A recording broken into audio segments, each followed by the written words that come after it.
వీర హనుమాన్ తరువాయి భాగం. హనుమంతుడు ఔషధాల కోసం వెతకటం మొదలుపెట్టేసరికి వాటి జాడ తెలియలేదు. అన్ని మొక్కలు ఒకేలాగున్నాయి. హనుమంతుడు మండిపడి పర్వత శిఖరాన్ని పెగిలించి దాన్ని తీసుకొని బయలుదేరాడు. పెద్ద కొండతో తిరిగి వస్తున్న హనుమంతుని చూసి వానరులు సంతోషించి గర్జించారు. అది విని హనుమంతుడు కూడా గర్జించాడు. అతను కిందకి దిగి వానరుల్లో పెద్దలకు నమస్కరించి విభీషణ్ణి కౌగిలించుకున్నాడు. ఔషధుల మీదగా వచ్చే గాలి పీల్చి రామ లక్ష్మణులు స్వస్థత చెందారు. వానరులు కూడా మూర్ఛ తెలిసి లేచారు. చచ్చి పడిపోయిన వానరులు ఔషధాల వాసన తగలగానే బతికి లేచారు. వారి శరీర బాధలన్నీ పోయాయి. అలాగే అనేక మంది రాక్షసులు కూడా బతికి ఉండేవారేమో. కానీ యుద్ధంలో చచ్చిపోయిన రాక్షసులందరినీ రావణుడు రహస్యంగా ఉండగలుగునందుకు సముద్రంలో పడేయించాడు. ఔషధులతో పని తీరిపోగానే హనుమంతుడు ఔషధీ పర్వతాన్ని యథాస్థానంలో ఉంచి రామలక్ష్మణుల వద్దకు తిరిగి వచ్చాడు.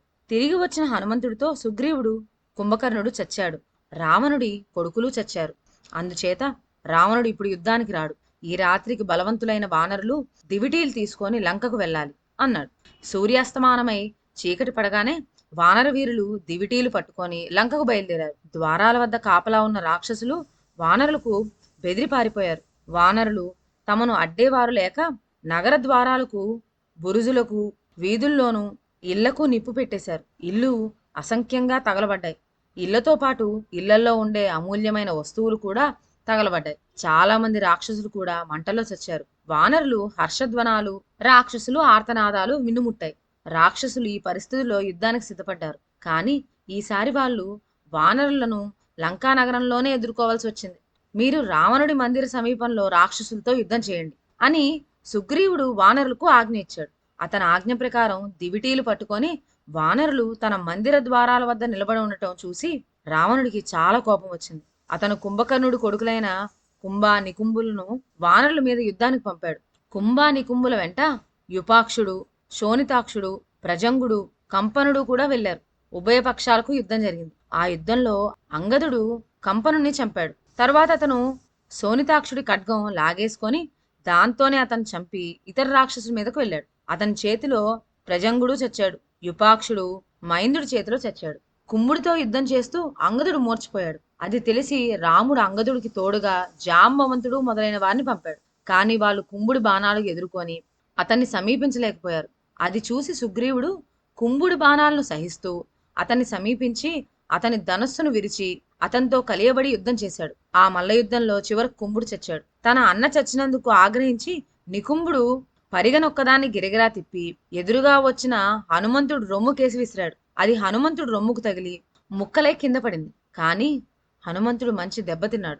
ఆ కోపంతో అతను పిడికిలు బిగించి నికుంభుడు రొమ్ములో బలం కొద్ది పొడిచాడు. ఆ దెబ్బకు నికుంభుడు నెత్తురు కార్చుకొని మూర్ఛపోయి తిరిగి లేచి హనుమంతుడితో కలియబడ్డాడు. హనుమంతుడు ఉగ్రుడైపోయి నికుంభుడి గొంతు పట్టుకొని గిరగిరా తిప్పి అతని తల విరిచి చంపాడు. కుంభ నికుంభులు చచ్చినందుకు ఏడ్చి రావణుడు యుద్ధానికి కరుడి కొడుకైన మకరాక్షసుని పంపాడు. మకరాక్షసుడు రాముడితో యుద్ధం చేసి చచ్చాడు. ఈ వార్త అందగానే రావణుడు కోపంతో పళ్ళు కొరికి ఇంద్రజిత్తును యుద్ధానికి వెళ్ళమన్నాడు. ఇంద్రజిత్తు హోమం చేయటానికి యాగభూమికి వెళ్ళాడు. అతని రాక చూసి అక్కడ ఉండే రాక్షస స్త్రీలు ఋతిజ్వలు ధరించడానికి ఎర్ర తలగళ్ళు తెచ్చారు. ఇంద్రజిత్తు చేసిన హోమం అతి చిత్రమైనది. అతని దర్భలకు బదులు తన ఆయుధాలు, సముదులకు తాండ్రపూళ్ళు, స్క్రూస్రువాలుగా ఇనుప పాత్రలు వాడాడు. అతను ఋతిజ్వలు ఎర్రబట్టలు కట్టుకున్నారు. హోమం కోసం అతను నల్ల మేక కంఠం నరికాడు. విజయ సూచకంగా అగ్ని పొగలేకుండా మండింది. ఈ విధంగా ఇంద్రజిత్తు అగ్నిలో హోమం చేసి దేవ దానవ రాక్షసులకు తర్పణాలిచ్చి మాయమా శక్తి గల తన రథాన్ని ఎక్కాడు. ఆ రథం సూర్యుడిలాగా వెలిగిపోతున్నది. ఇంద్రజిత్తు అంతర్ధానమై యుద్ధరంగానికి వచ్చాడు. అతను వానరసేన మధ్య రామలక్ష్మణులను గుర్తించి వారి మీద బాణవర్షం కురిపించాడు. రామలక్ష్మణులు తమ బాణాలతో ఆకాశమంతా కప్పినా అవి ఇంద్రజిత్తుకు తగలలేదు. అతని బాణాలు రాముడి అన్ని అవయవాలను గాయపరిచాయి. రామలక్ష్మణులు తమ బాణాలతో ఇంద్రజిత్తు బాణాలను చాలా వరకు ఖండించారు. అతని బాణాలు వానర సేనలో అమితమైన నష్టాన్ని కలిగిస్తున్నాయి. లక్ష్మణుడికి చాలా కోపం వచ్చి నేను బ్రహ్మాస్త్రం ప్రయోగించి రాక్షసులందరినీ చంపేస్తాను అని రాముడితో అన్నాడు. రాముడు అందుకు ఒప్పుకోక ఒక్కడి కోసం భూమి మీద ఉండే రాక్షసులందరినీ చంపుతానంటాం భావ్యం కాదు. మనం ఇంద్రజిత్తును మాత్రమే చంపే ప్రయత్నం చేద్దాం. దివ్యాస్త్రాలను ప్రయోగిద్దాం అన్నాడు.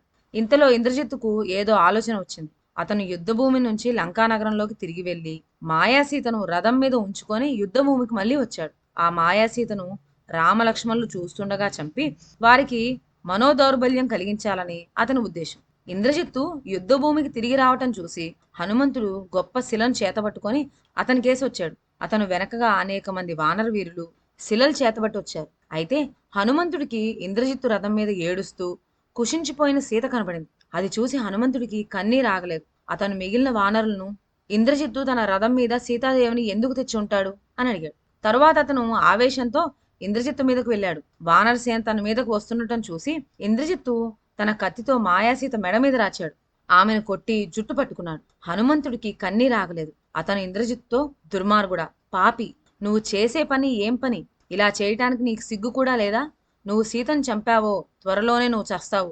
నీకెంత బలం ఉన్నా సరే నా చేతికి చిక్కావు, నిన్ను ప్రాణాలతో వదలను అన్నాడు. ఇంద్రజిత్తు మీదకు వచ్చిన వానరసేనను రాక్షస సేన ఎదిరించింది. ఇంద్రజిత్తు హనుమంతుడితో, ఈ సీత కోసమే కదా నువ్వు, సుగ్రీవుడు, రాముడు లంకకు వచ్చారు. ఆమెను నీ కళ్ళ ఎదుటే చంపేస్తాను. తరువాత రాముణ్ణి, లక్ష్మణుణ్ణి, నిన్ను, సుగ్రీవుణ్ణి, ద్రోహి అయిన విభీషుణ్ణి చంపేస్తాను. స్త్రీలను చంపరాదంటున్నావు గాని శత్రువుకు బాధ కలిగించేది ఏదైనా చేయవచ్చు అన్నాడు. ఇలా అని ఏడుస్తున్న మాయాసీతను తన ఖడ్గంతో ఇంద్రజిత్తు నరికాడు. తర్వాత అతను వికృతంగా సింహనాదం చేశాడు. ఆ ధ్వనికి బెదిరి వానరులు పారిపోయారు. హనుమంతుడు వారిని వారిస్తూ, మీ ప్రతాపము, కార్యశూరత్వము ఏమైంది? సూర్యుడు యుద్ధం నుంచి పారిపోతారా అని వారిని వెనక్కు మళ్లించాడు. ఆ వానర వీరులను వెంట వేసుకొని హనుమంతుడు రాక్షస పాలిట యముడై మహాయుద్ధం చేశాడు. అతను ఇంద్రజిత్తు రథం మీద బ్రహ్మాండమైన శిలను విసిరాడు. ఇంద్రజిత్తు సారథి యుక్తిగా రథాన్ని తప్పించాడు గాని దాని కింద పడి చాలా మంది రాక్షసులు చచ్చారు. రాక్షసులను వానరులు విజృంభించి చంపసాగారు. వాళ్ళు ఇంద్రజిత్తు మీద శిలల వర్షం కురిపించారు. ఇంద్రజిత్తు కోపించి తన బాణాలతో వానరులను చంపసాగాడు. రాక్షసులకు ఉత్సాహం వచ్చింది.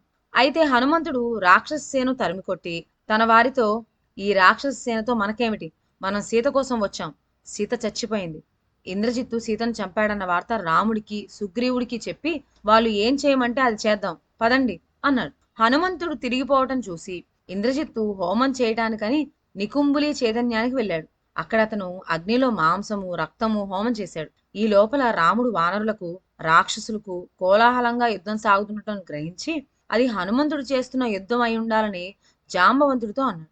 రాముడు ఆజ్ఞాపించిన మీదట జాంబవంతుడు హనుమంతుడికి సహాయంగా పడమటి ద్వారం వద్దకు వెళ్ళాడు. హనుమంతుడు తన కోసం వచ్చే బల్లూక సైనాన్ని చూసి వారిని వెనక్కు రమ్మన్నాడు. అందరూ రాముని చేరుకున్నారు. హనుమంతుడు దుఃఖంతో రాముడికి సీతను ఇంద్రజిత్తు చంపిన సంగతి చెప్పాడు. ఈ వార్త వింటూనే రాముడు కుప్పకూలిపోయాడు. అది చూసి ఎక్కడెక్కడో ఉన్న వానర ప్రముఖులందరూ రాముడి దగ్గరకు పరిగెత్తుకుంటూ వచ్చారు. వాళ్ళు రాముడి ముఖం మీద సుగంధ జలం చల్లారు. లక్ష్మణుడు రాముని కౌగిలించుకొని ఇలా అన్నాడు, నువ్వు ధర్మ మార్గం అవలంబించి పితృవాక్య పరిపాలన చేశావు.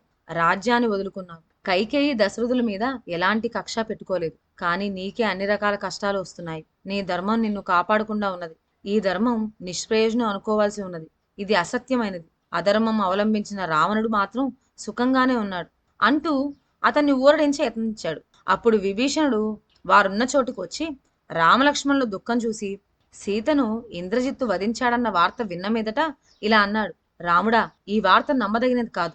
సీతను నీకు ఇయ్యమంటే వినని రావణుడు సీతను వధించడానికి సమ్మతిస్తాడా?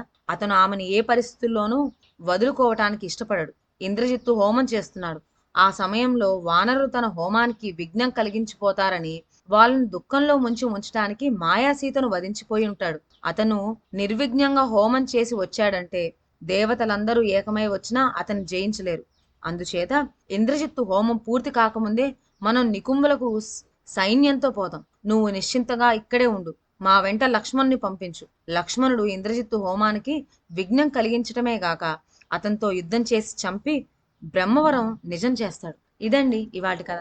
ఇక సెలవు. నా ఛానల్లోని కథలు మీకు నచ్చినట్లయితే నా ఛానల్ను లైక్ చేసి సబ్స్క్రైబ్ చేయండి. షేర్ చేయడం మర్చిపోవద్దు. కొత్త కథల నోటిఫికేషన్ కోసం బెల్ ఐకాన్ ప్రెస్ చేయండి. Thank you.